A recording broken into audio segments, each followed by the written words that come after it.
Kalau kita safar, ada beberapa adab yang diajarkan agama. Pertama, kalau bisa sebelum safar itu biasakan musyawarah, minimal minta pendapat.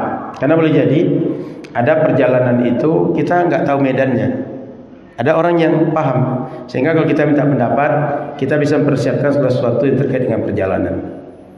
Mohon maaf, kita kadang-kadang kalau ke Jakarta itu dianjurkan jam sekian berangkat agar sampai di titik tertentu, jangan malam. Itu contoh. Kalau kita nggak ikuti nasihat itu, jangan-jangan nanti di jalan terjadi hal yang tidak baik dengan kita. Itu contoh sederhana. Contoh yang lain, boleh jadi kita tidak persiapan. Anggap penerbangan. Penerbangan itu kalau kita transit di tempat tertentu, dingin sekali cuacanya. Karena kita tidak tanya ke orang, sampai di tempat transit itu berubah kedinginan sekali kita. Dan kita nggak bawa jaket. Atau jaket ada, tapi masuk bagasi, nggak bisa diambil untuk kita saat kedinginan itu. Ini contoh sederhana. Adab yang kedua dianjurkan istikharah. Kenapa? Istikharah ini semoga Allah tunjukkan yang terbaik untuk kita. Karena kita tidak tahu dalam hidup ini mana pilihan-pilihan yang dia sesuai dengan takdir yang baik yang Allah kehendaki bagi kita.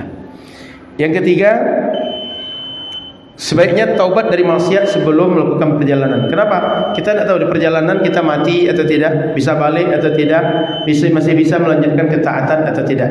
Taubat kita. Yang keempat, kalau kita punya orang tua, minta keridhaannya sebelum perjalanan. Kalau kita istri, minta keridhaan suami.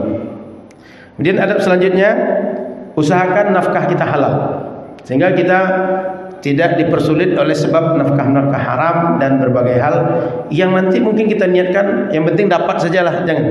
Kita tak diajarkan untuk mendapatkan bekal kita dengan cara tidak halal. Selanjutnya, usahakan bekal kita cukup bahkan lebih. Kenapa? Di perjalanan itu kadang-kadang kita terbatas kondisi kita. Di jalan itu kadang-kadang boleh jadi ban kita pecah. Kadang-kadang kita tengok mobil itu ada aja patah as dia. Jadi siapkan bekal lebih. Kalau ada terjadi kerusakan, terjadi kehilangan, terjadi kekurangan, cepat kita menutupi dan kita tidak membebani orang. Jangan berharap, oh nanti banyak orang baik di situ, ditolong orang. Jangan berpikir begitu. Jangan-jangan kita pada kondisi tak ada yang menolong kita. Selanjutnya, dianjurkan ketika kita sebelum perjalanan itu mencari kawan yang baik. Sebab kawan ini pengaruh besar dalam perjalanan kita.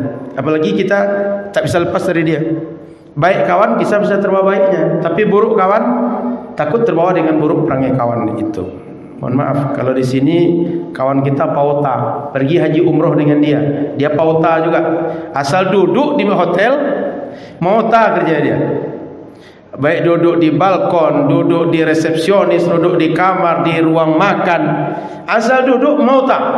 Sehingga orang bisa tawaf, kita mauta juga. Orang bisa melaksanakan sholat sunnah depan Ka'bah, kita mauta juga. Kalau sekedar mauta, mending cari hotel terbaik di Pekanbaru daripada ke sana. Termasuk kawan ini suka tidur kerja dia. Dikit-dikit tidur. Kalau sekedar tidur, mending cari hotel bintang 5 di Pekanbaru daripada hotel bintang 3 di sana. Sudahlah banyak pengorbanan, di sana cuma tidur saja. Nah, itu diantaranya, cari kawan yang baik.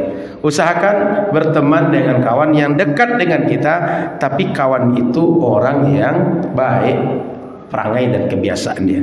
Itu diantaranya Bapak Ibu, masih banyak yang lain. Diantara yang penting juga berdoa sebelum perjalanan, sholat sunnah safar sebelum perjalanan. Itu diantara hal yang penting.